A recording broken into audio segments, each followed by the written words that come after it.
Chega mais nação, vamos analisar aqui os comentários do programa da ESPN Brasil, falando sobre a vitória do Flamengo em cima do Vasco. Hoje teve jogo do Fluminense, que também venceu por 4-0 o Volta Redonda. Vamos analisar o que eles falaram referente a essas partidas de semifinal do Campeonato Carioca. O Flamengo está muito próximo de chegar a mais uma final de Campeonato Carioca. Deixar os créditos ao canal da ESPN Brasil. Vamos juntos analisar as últimas informações do Flamengo. Jogos e é um Fluminense já praticamente classificado para a final do Campeonato Carioca. Vamos falar da outra semifinal. O Vasco jogou com o Flamengo e perdeu para o Flamengo por 1-0. O Vasco decidiu mandar o jogo no Newton Santos. 2.700 torcedores, quase 11 mil torcedores no Newton Santos, no sábado de carnaval, para assistir Vasco e Flamengo e ver a derrota do Vasco para o Flamengo. O Vasco que no primeiro tempo foi bem até, Birney.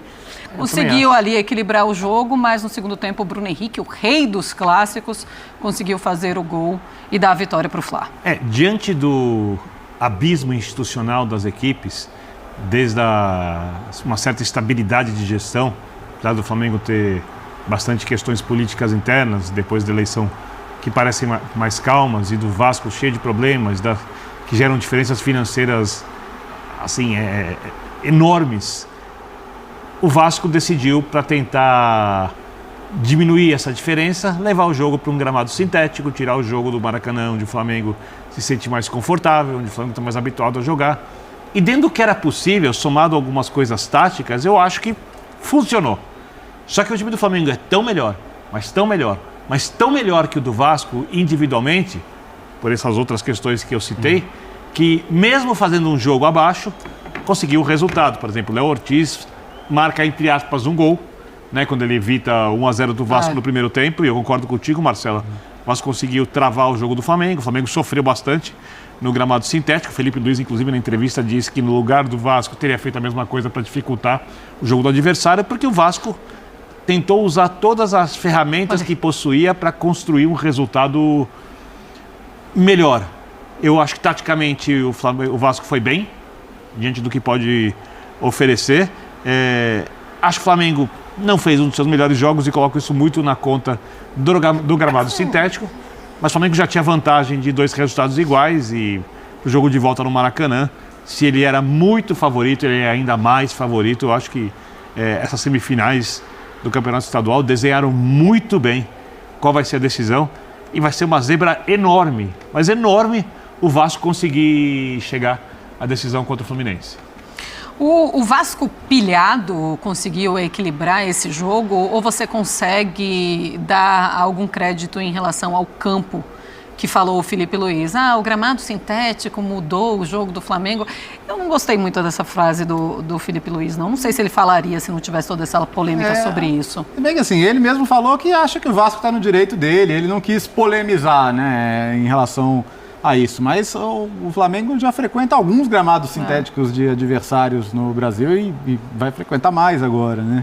Então acho que faz parte. Fez ótimos jogos em gramados sintéticos. Então isso faz parte. Eu acho que tem mais a ver com o fato de o Vasco, enquanto teve perna para competir, para brigar nesse sentido, ter conseguido equivaler nessa área. Depois, no segundo tempo, quando começou a faltar um pouco mais de energia também, aí acho que é natural que a parte técnica do Flamengo se sobreponha. O Bruno Henrique, como esse jogador absurdo em momentos decisivos que ele é também, fazendo a diferença, e é um golaço, né? Não só ele faz muitos gols em clássicos, como é um mais bonito que o outro, realmente impressionante. Então a tarefa do Vasco, vencer por 2 gols no Maracanã, ela é muito complicada, né? Só uma coisa, é uma pena que esse jogo não possa ser em São Januário.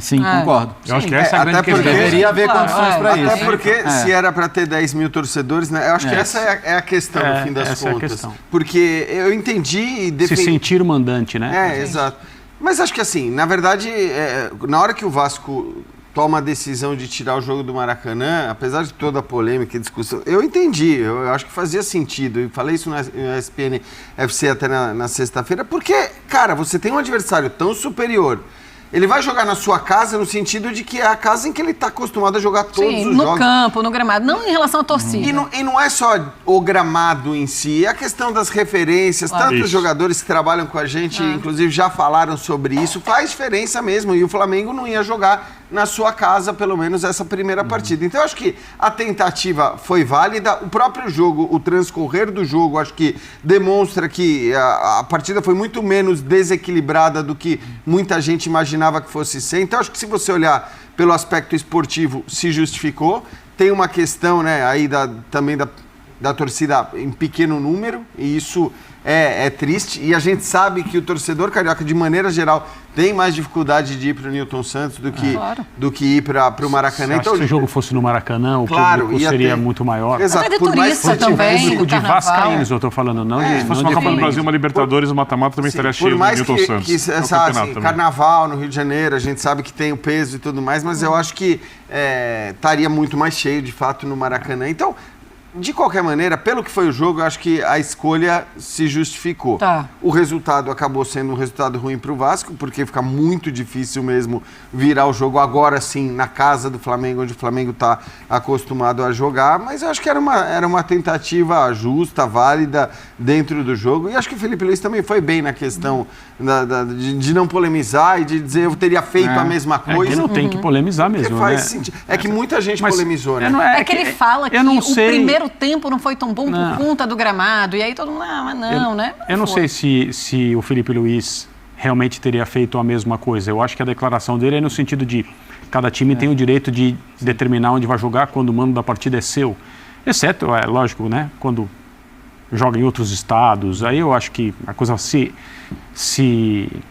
há um exagero, venda de mando, essas coisas que a gente normalmente comenta aqui como equívocos, né? Não deveriam acontecer. Mas se a questão era fazer os jogadores do Vasco se sentirem mandantes e o jogo acontece para 11 mil pessoas ou nem isso, você está tomando uma decisão muito mais no sentido de incomodar ou deixar o seu adversário desconfortável do que esportivamente fazer o que é melhor para o seu time. Não, mas não era se sentir mandante. O Vasco acho que são as duas coisas. A frase usada pelo Pedrinho foi se sentir mandante. Não, eu acho que a questão foi dificultar a vida do adversário que é mais forte. Né? Eu não estou criticando a decisão. Eu estou dizendo que o que eu estou falando é que os jogadores do Vasco não se sentiram mandantes no Newton Santos. Sim. Com menos de 11 mil pessoas. Mas os do Flamengo também não, né? Que acho que é um ponto. Porque os do Flamengo certamente se sentiriam mandantes. Quando você toma uma decisão, o que eu estou querendo dizer é que a decisão da diretoria do Vasco foi baseada na capacidade do time do Flamengo e não no que era melhor para o Vasco. O mandante é o Flamengo. Os jogadores se sentem assim. Então, os jogadores se sentem o melhor. O Vasco, a diretoria do Vasco disse: Flamengo é o mandante. Não, antes de pensar em si, pensou no adversário. Exato, é isso. Mas porque o adversário é mais forte. Mas eu acho que tudo dá bem. Pra justificar, assim. Eu acho que assim, a diferença é tão grande nesse caso que você tem que pensar, assim, basicamente você tem que pensar, cara, como eu faço para que esses caras fiquem um pouco menos à vontade? Você joga no estádio em que os Fla-Flus acontecem, os Flamengo e Vasco acontecem, onde a torcida do Vasco é capaz de dividir o espaço com a torcida do Flamengo e você acredita na sua capacidade de tornar o jogo incômodo para o seu adversário, futebolisticamente falando. Você colocar o time do Flamengo num gramado sintético, não estou entrando agora na discussão se deve ser sintético ou deve ser natural, se é esburacado, se é o tapetinho, nada disso. Se você coloca o time do Flamengo, que é o time mais técnico da América do Sul, num gramado que não tem defeitos, o que você acha que vai acontecer? Futebolisticamente falando. Mas você está chamando de não tem defeitos. Deixa eu lhe fazer uma pergunta. Você acha que o Vasco se sente em casa no Maracanã ou em São Januário? Claro que em São Januário, mas o jogo e o Flamengo? No Maracanã. No Maracanã, exato. É o inconsciente, não é uma coisa racional. A decisão foi tomada racionalmente. Não, mas para os jogadores, a sensação ela é inconsciente. Basicamente, você chegou e você se sente. Mas você quer dizer o quê? Que o jogador do Vasco, quando ele joga o Flamengo e Vasco no Maracanã, ele se sente fora de casa? Nesse momento, sim. Eu também acho então é isso. Nesse momento, sim. Historicamente, não. É isso que eu acho difícil de crer. Mas é porque é um fato. O Flamengo joga lá todos os seus jogos. Mas nesse momento, sim. O Flamengo está acostumado ao Maracanã. Eu também. E assim, é o que os jogadores falam também sobre o gramado, sobre o campo, sobre pontos do gramado e do campo que você está acostumado a usar. Não é isso que eu estou questionando. Eu estou questionando você levar o jogo para um outro lugar, que é o direito do Vasco, como mandante dessa partida, da primeira partida, única e exclusivamente pela qualidade do adversário. Você dá ao adversário a confirmação da sensação que ele já tem. nós somos superiores. E aí o jogo pode ser com público, sem público, no Newton Santos, no Maracanã, Mas você acha que isso aumenta na a chance do Flamengo Gávea. ganhar? Eu acho que não.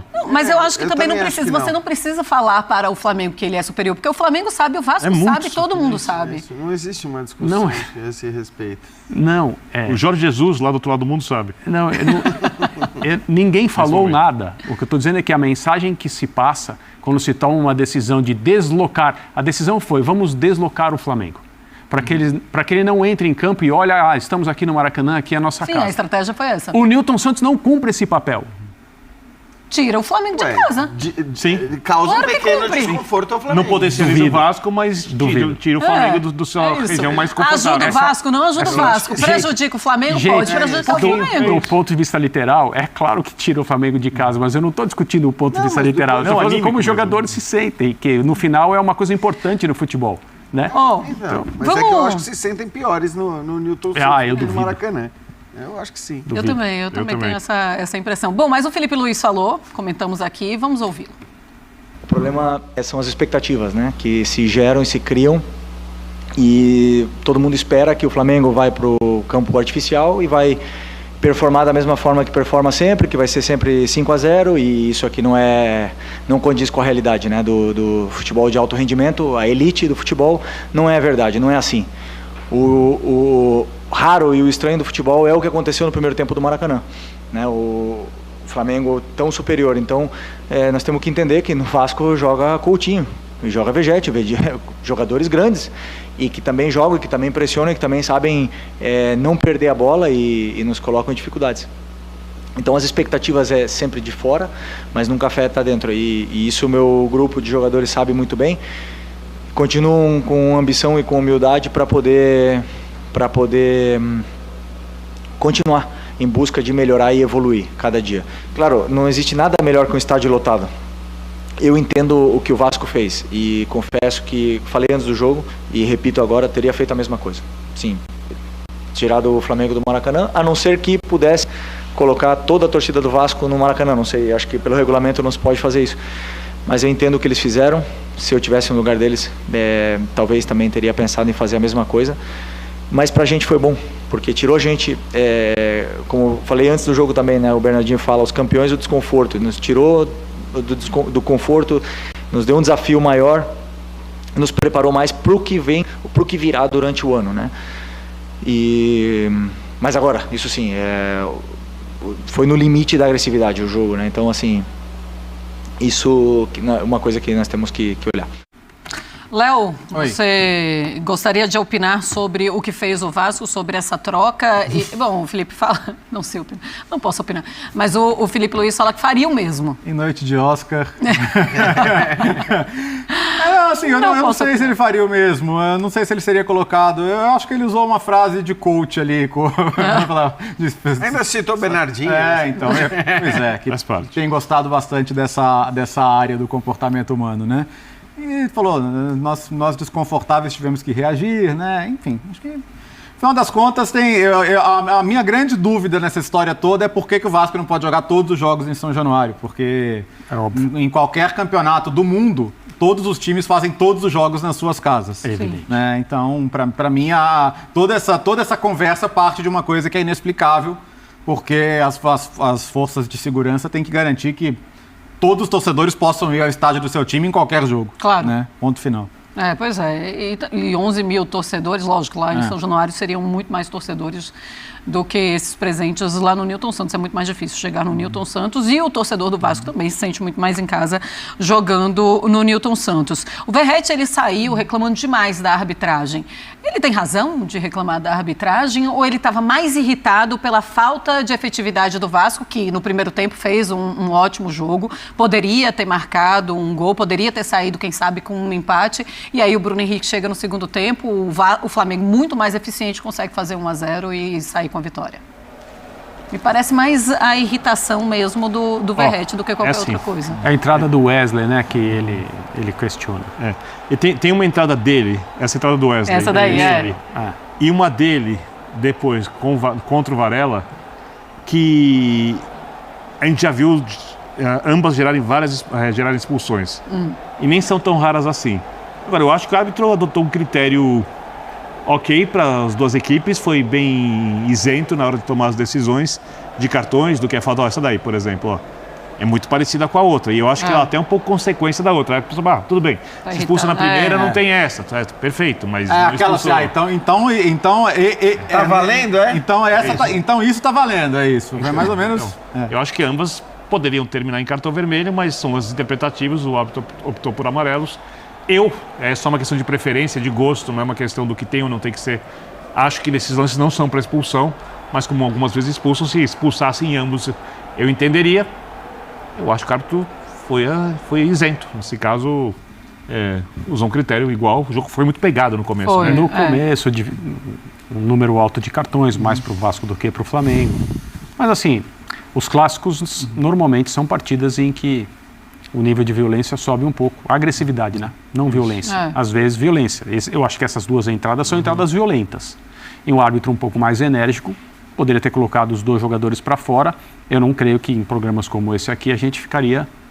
Não, surpreso. Não, indignado. Não, estragou o jogo, aquelas coisas. Aí o árbitro decidiu tratar os dois lances de outro jeito. O Verrete tem razão de reclamar desse jeito ou não, Léo? A questão é que se ele defende para um, ele teria que defender a própria expulsão dele. Lógico. Que é óbvio. Entra, né? Me parece que é obviamente uma consequência da primeira, né? Tá valendo? Então tá bom, eu vou nessa. Esse é o jogo. Enfim, certamente se tivesse havido a expulsão no primeiro lance, mas... Vamos lá, eu acho a segunda já, até porque ela é um pouco mais intencional. Claro, porque né, é mais maldosa. Sim, existe uma continuidade, né? E as coisas vão acontecendo. É como uma narrativa. Você pega um filme no meio do caminho, tem coisa que você não vai entender, já que estamos, né, de novo nessa noite. Já que ainda estamos aqui. Já que ainda estamos aqui, você pega o filme no meio do caminho, tem coisa que você só vai entender com o contexto anterior. Mas assim, eu vivo bem com a amarela nos dois lances, considerando o contexto do clássico. Eu também. E o Léo costuma ser um cara muito rigoroso. As marcações de faltas e cartões. O Calçade, esse jogo não acabava. O Calçade certamente já tinha expulsado os dois. Mas eu achei que a arbitragem do jogo foi muito bem, assim. O Felipe Luiz, ele fala, olha, a gente chegou ali quase no limite da agressividade, da violência, quando o Bielsa fala assim, o importante é analisar que ele não desbalanceou o critério, eu acho que é por aí mesmo. E tem um detalhe, que é óbvio que quando a gente pensa na qualidade dos times, tem que contar. Se a gente for pensar para quem compensa mais um jogo pegado, rude, é pro Vasco. Claro, né? É pro Vasco. Mas tudo bem, se o juiz é rigoroso, a primeira jogada mais dura é de um flamenguista, que teria deixado o Flamengo com 10 jogadores. E aí não sei se o Verrete, como disse o Jean, teria entrado daquele jeito no Varela, porque não haveria a consequência da não expulsão antes. Mas eu entendo perfeitamente os amarelos. Ficou perigoso? Ficou perto da violência o jogo, como achou o Felipe Luiz, Jean? Eu acho que sim, foi um jogo bastante duro, foi um jogo, como costumam ser, inclusive, clássicos, né? Não só Vasco e Flamengo, alguns até costumam ser mais duros, se pegar um Grenal, por exemplo, são lances que acontecem... A final vem aí, inclusive, no Campeonato Estadual. Mas, enfim, o resultado não passa pela arbitragem para mim, acho que essa é a questão, não passa. Né? Não tem a ver com arbitragem, o resultado tem a ver com qualidade técnica, com melhores jogadores, e nesse caso nem com o volume, né, ou com chances criadas. Nem questões táticas, né? Exato, como a gente viu, o Vasco conseguiu produzir, eu confesso, muito mais do que eu imaginava que ele fosse conseguir produzir. Mas aqui, claro, toda vez aqui alguém vai reclamar alguma coisa de arbitragem, a arbitragem sempre acaba virando pauta, mas nesse caso para mim não é um tema dos mais relevantes. Não. E por conta disso, foi um 1-0 que não foi justo para o Flamengo? O André não gosta da palavra justo, porque só não é justo quando a arbitragem erra. Mas assim, o que eu penso. Poderia ter sido um empate facilmente essa partida? Ou a eficiência do Flamengo não deixa pensar em um empate? Não seria absurdo, não. Tá? O gol é muito bem construído. Quando você vê a bola que o Léo Ortiz salva em cima da linha ali, de repente o Vasco consegue fazer o seu gol e sustenta, né, nessa toada que estava. Então poderia ser. Acho que o que aumenta a frustração do Vasco, porque no final das contas competiu da maneira que dava para competir nesse jogo contra um adversário que é hoje tecnicamente bem superior. Né? Muito frustrante para o torcedor do Vasco, André, por conta disso? Eu acho que o Vasco fez um papel como time de futebol melhor do que se imaginava. A distância técnica entre o Flamengo e o Vasco hoje é maior do que o jogo mostrou. E o resultado é um resultado que coloca o Vasco em dificuldades, mas não é uma missão absolutamente impossível. Eu me surpreenderia muito se o Flamengo não fosse o classificado depois do segundo jogo. Independentemente de ser de volta no Maracanã e essa questão toda. Mas eu não acho que o torcedor do Vasco teria razão em dizer que o jogo deveria ter terminado empatado, mas a competição foi mais equilibrada do que acho que a maioria das pessoas pensava. E é impressionante o Bruno Henrique, 99 gols pelo Flamengo, artilheiro do time em clássicos. E ele faz gols bonitos aí nesse estádio, faz. Botafogo já sofreu bastante com ele aí. E ele faz, em clássico é com ele, né? E aí jogando no Newton Santos contra o Botafogo, ele costuma fazer muitos gols, inclusive no gramado sintético, então. no tapetinho. Mas olha aí o gol que ele vai, olha aí. Nossa, golaço mesmo, né? Do Bruno Henrique, e impressionante, né? Como o Bruno Henrique, ele aparece em jogos importantes para o Flamengo. E lembra da última renovação que a gente discutiu? Mas vamos pensar na idade do Bruno Henrique, né? Ele já teve lesão, né? Como é que ele vai... Dá para apostar no Bruno Henrique por quanto tempo mais? O Flamengo não vai se arrepender. São discussões que faziam sentido na época, mas hoje parecem inócuas, né? Porque ele continua capaz de entregar um rendimento fortíssimo, né? Um jogador de... O Flamengo sofreria muito mais na ausência do Pedro se não tivesse, embora sejam jogadores diferentes, sofreria muito mais na ausência do Pedro se não tivesse um jogador como o Bruno Henrique. Ele, para mim, foi o melhor jogador do melhor semestre flamenguista, o segundo do ano de 2019 com o Jorge Jesus, com o time foi afastado. 19 anos, né? Então, e depois disso ele teve lesões, na época um jogador de muita velocidade pelo lado, aquele time em que o Arrascaeta era o mais técnico, o Gabigol era o, entre aspas, talismã, e o Bruno Henrique era o melhor jogador do time. Ele depois se machuca, não tem mais a mesma velocidade, já tem uma certa idade, consegue se adaptar a jogar numa outra função, consegue resolver jogos. Quer dizer, esse é o jogador que qualquer torcedor gostaria de ter em seu time na história do seu clube. Né? Só que hoje ele é um jogador do Flamengo e o flamenguista que pode desfrutar. E o Flamengo tem um cara desse nível no comando do seu ataque. Já disputou título esse ano e ele foi bem, o papel decisivo. Ele talvez fosse um desses jogadores, talvez ele pudesse ser um desses jogadores cujo lugar no time está garantido pelo meu passado, o nome que eu tenho, aquilo que eu ajudei a construir. Ele não se comporta desse jeito. Exato. Eu acho que a quantidade de tempo que ele já perdeu no futebol por diferentes lesões, a coisa do olho, quando ele estava no Santos, talvez faça com que ele olhe para o que é o futebol de uma outra maneira. Então você vê o Bruno Henrique, quando está saudável, né, e disponível, sempre tentando alcançar o máximo das oportunidades que ele recebe, nunca reclamando publicamente. Dizem que o Flamengo tem um ambiente muito difícil de ser administrado, que muitos técnicos já sofreram ali por causa da maneira como determinados jogadores se sentem maiores do que as comissões técnicas. O Bruno Henrique é um desses jogadores com trajetória, prataria, número de gols, número de troféus. Ele e o Arrascaeta. Um comportamento diferente do comportamento do Gabigol. Nação, tá aí os comentaristas do programa da ESPN Brasil falando então sobre a vitória do Flamengo em cima do Vasco por 1-0 com um golaço do Bruno Henrique, que tá jogando muita bola.